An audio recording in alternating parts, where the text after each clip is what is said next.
Jubilee Hills bypoll వార్లో ఇప్పటి వరకు ఒక లెక్క, ఇక నుంచి మరో లెక్క. ఇక్కడ విక్టరీ కొట్టేందుకు సర్వ శక్తులు ఒడ్డుతున్నాయి పొలిటికల్ పార్టీలు.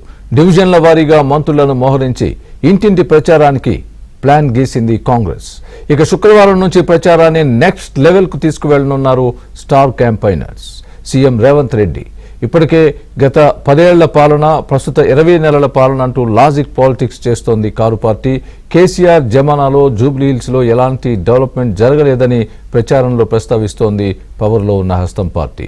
అధికార బలంతో వేల కొద్దీ దొంగ ఓట్లను రాయించుకుందని, కాంగ్రెస్ అభ్యర్థి సోదరుడికి 3 ఓట్లున్నాయంటూ ఎగ్జాంపుల్తో రెచ్చగొట్టే ప్రచారం చేస్తోంది గులాబీ దండు.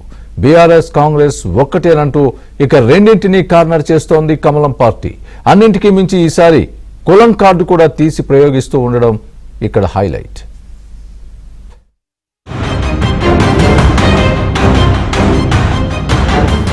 జూబ్లీహిల్స్ ఉప ఎన్నికలో ఎలాగైనా విజయం సాధించేందుకు పక్కా వ్యూహాలు చేస్తోంది కాంగ్రెస్. ముఖ్యమంత్రి రేవంత్ రెడ్డి, డిప్యూటీ సీఎం భట్టి విక్రమార్క మినహా మంత్రులందరికీ ప్రచార బాధ్యతలు అప్పగించింది. ఒక్కో డివిజన్లో 2 మంత్రులు వ్యక్తిగతంగా బాధ్యతలు తీసుకుని ప్రచారం చేస్తారు. కార్యక్రమాల్ని పక్కాగా అమలు చేయాలని పార్టీ నిబంధన విధించింది. నవంబర్ 9 సాయంత్రానికి ప్రచార గడువు ముగుస్తుంది. అప్పటి వరకు మంత్రులు, ఎమ్మెల్యేలు, ఎంపీలు, ముఖ్య నేతలెవరూ హైదరాబాద్ విడిచి వెళ్లవద్దని చాలా స్పష్టమైన ఆదేశాలు ఇచ్చింది. అందరూ జూబ్లీహిల్స్ నియోజకవర్గంలో ప్రచారంలో పాల్గొనాలని, పెద్ద సంఖ్యలో అనుచరులతో తిరుగుతూ హడావుడి లేకుండా 10 నుంచి 20 మందితో ఇంటింటికి వెళ్లి ఓటు అడగాలని సూచించింది.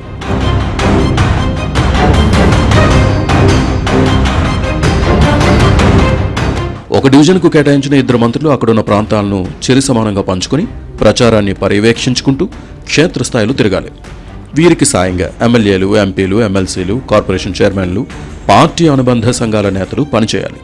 ఎవరు ఏ రోజు ఎన్నిళ్లకు వెళ్లి ఎంతమంది ఓటర్లను కలవాలి అనేది ముందుగానే ప్లాన్ చేసుకోవాలని సూచించింది. ఆ ప్రణాళిక ప్రకారం కలిసి మాట్లాడారా లేదా అనేది మరుసటి రోజు ఉదయమే సమీక్షించుకోవాలి. ఏదైనా ఒక డివిజన్లో లోపాలు గుర్తిస్తే సవరించి శ్రేణుల్లో ఉత్సాహం నింపేలా చర్యలు చేపట్టేలా ప్లాన్ సిద్ధం చేసింది కాంగ్రెస్.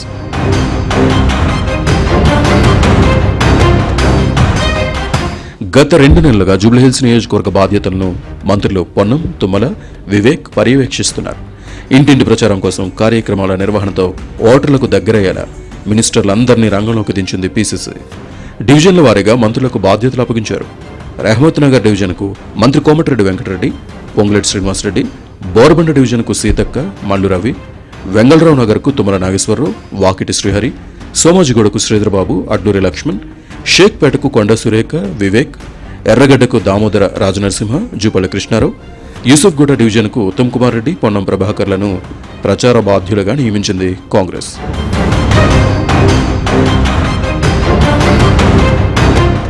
ఈ నెల 31 నుంచి ప్రచార పర్వంలోకి దిగనున్నారు ముఖ్యమంత్రి రేవంత్ రెడ్డి. నవంబర్ 9 వరకు ప్రచారం చేయనున్న రేవంత్ 10 మీటింగులకు హాజరవుతారు. ప్రతిరోజు 2 కార్నర్ మీటింగ్స్ నిర్వహిస్తారు.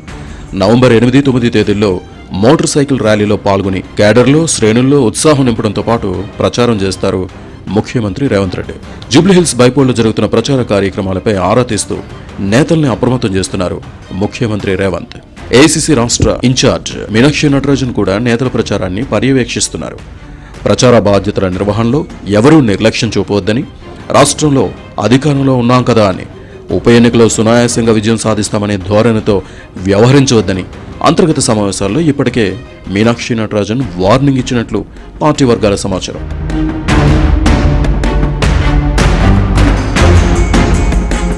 ఇప్పటికే ప్రచారంలో దూసుకెళ్తున్న కాంగ్రెస్ బీఆర్ఎస్ పై విమర్శలు ఎక్కుపెట్టింది. బీజేపీ, బీఆర్ఎస్ ఒకటేనని, బీజేపీ అభ్యర్థిని బలికా బకరా చేశారని ఎద్దేవా చేస్తున్నారు మంత్రులు. పేరుకే జూబ్లీహిల్స్ తప్ప నియోజకవర్గంలో ఎలాంటి అభివృద్ధి జరగలేదని విమర్శించారు. జూబ్లీహిల్స్ కి 10 ఏళ్లలో మాగంటి ఏం చేయలేదని, కేసీఆర్ కూడా ఈ నియోజకవర్గంలో ఒక ఇల్లు కానీ, రేషన్ కార్డు కానీ ఇవ్వలేదన్నారు. కంటోన్మెంట్ ఉప ఎన్నికల్లో కాంగ్రెస్ గెలిచినట్టే ఇక్కడ కూడా హస్తం పార్టీ విజయ దుందుబి మోగిస్తుందని అన్నారు మంత్రి పొన్నం. ఇక్కడ టీఆర్ఎస్ పార్టీ, బీజేపీ కలిసి 10 సంవత్సరాలు కేంద్రంలో, రాష్ట్రంలో అధికారంలో ఉన్న వీళ్ళు కొత్త విచిత్రంగా మరి ఓటు చోరీ మీద మాట్లాడుతూ ఉన్నారు అని చెప్పినాం. ఆ డైవర్షన్ పాలిటిక్స్ క్లోజ్ చేసినారు.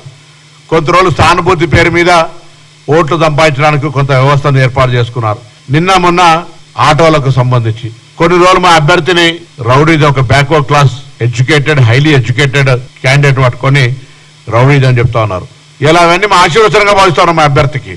అసలు వాస్తవంగా వీళ్ళు బాకీ కార్డు అనేది తీసుకొస్తారు. నేను అడుగుతా ఉన్నా, ప్రతి పుట్టే బిడ్డకు 2 లక్షల రూపాయల అప్పు కార్డు మేము మీకు ఇవ్వాలి. మీరు టీఆర్ఎస్ కుమ్ముక్కై బలేక బకరాలాగా తీసుకొచ్చాయని పెట్టి పాపం రామచంద్రరావు గారు చూస్తుంటే జాలి కలుగుతుంది. రాష్ట్ర బీజేపీ అధ్యక్షుడా, యూసుఫ్ కూడా డివిజన్ అధ్యక్షుడా అని. ఇక విపక్ష బీఆర్ఎస్ నేతలు కూడా కాంగ్రెస్ పై డైలాగులు పేలుస్తున్నారు. జూబ్లీహిల్స్ ఉప ఎన్నికల్లో కారు పార్టీ గెలిస్తే ఏమైనా జరగచ్చు, 3 ఏళ్ల దాకా వేచి చూసే పని లేదంటూ సంచలన కామెంట్స్ చేశారు బీఆర్ఎస్ వర్కింగ్ ప్రెసిడెంట్ కేటీఆర్. మున్నూరు కాపులకు సముచిత గౌరవం, ప్రాధాన్యం ఇచ్చిన ఘనత కేసీఆర్దే అన్నారు కేటీఆర్. కత్తి కాంగ్రెస్ వాళ్ళకిచ్చి యుద్ధం కారు పార్టీ నేతలను చేయమంటే ఎలా అన్న కేటీఆర్, కాంగ్రెస్ నేతలు డబ్బులు ఇస్తే తీసుకుని బీఆర్ఎస్ కు ఓటేయాలన్నారు. పార్లమెంటులో బీసీలకు 42% రిజర్వేషన్ బిల్లు పెడితే బీఆర్ఎస్ మద్దతిస్తుందని అన్నారు కేటీఆర్. ఇవాళ సిగ్గులేరు మంత్రులకు ఇక్కడ ఉన్న ఒక ఆడపిల్ల ఏడుస్తే గట్ట మాట్లాడచ్చమ్మా? ఇప్పుడు గోపినాథ్ చనిపోయింది, భర్త చనిపోయి 4 నెలలు కాలేదు, భార్యకు ఎదురుగా ఇంత పెద్ద సముద్రం అసలు కుటుంబం చూసి ఏడుపు రాదా? ఇంతమంది నాకు ఇడిచిపెట్టిపోయింది మా ఆయన, ఇంత పెద్ద పార్టీ, ఇంత పెద్ద కుటుంబం. ఆమె ఏడిస్తానట ఈ మంత్రులు ఇద్దరికి ఏదో అయిందట. నేను అడుగుతున్నా, ఇవాళ కాంగ్రెస్ వాళ్ళ ఇళ్ళలో వాళ్ళు చచ్చిపోతే వాళ్ళ ఇంట్లో లేడువరా? ఏవరా? మరి ఇట్లా మాట్లాడచ్చునా? ఇప్పుడు నాకు ఒక వార్త తెలిసింది ఏంటంటే, వాళ్ళు బాగా దొంగోట్లు రాయించారు. ఆ అభ్యర్థి ఉన్నారు కదా ఇప్పుడు కాంగ్రెస్ ఆయన, వాళ్ళ తమ్ముడికే 3 ఓట్లు ఉన్నాయి. నేనే చూసిన ప్రూఫ్, నేను ఇక్కడ పెట్టి చూపెట్టినా. 3 ఓట్లు ఉన్నాయి ఆయన. యూసుఫ్గూడలో 2 ఓట్లు ఉన్నాయి, ఒకటి రాజేంద్ర నగర్లో ఉంది. ఇప్పుడు వాళ్ళు ఏం నమ్ముకున్నారంటే, ఇవాళ డైరెక్ట్ గా ప్రజలు గెలిపియ్యారు, వాళ్ళకి అర్థమైపోయింది. వాళ్ళు ఏం ప్లాన్ చేసిరట అంటే 12-13 వేల దొంగోట్లు రాయించారు. అవి వేసుకొని గెలుద్దామని చూస్తాను. నవంబర్ 11న జూబ్లీహిల్స్ ఉప ఎన్నికలు జరుగుతాయి.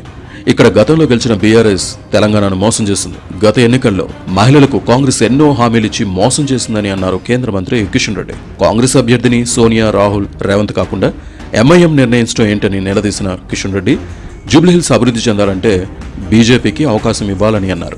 డ్రైనేజ్ వ్యవస్థ బాగుండదు, రోడ్లు బాగుండవు, మంచినీటి వ్యవస్థ బాగుండదు, వీధి లైట్లు వెలుగవు, శానిటేషన్ లేక రోడ్ల పక్కన కంపు వాసన కొడుతూ ఉంటుంది, ప్రజలు నడవలేనటువంటి పరిస్థితులు ఉన్నారు.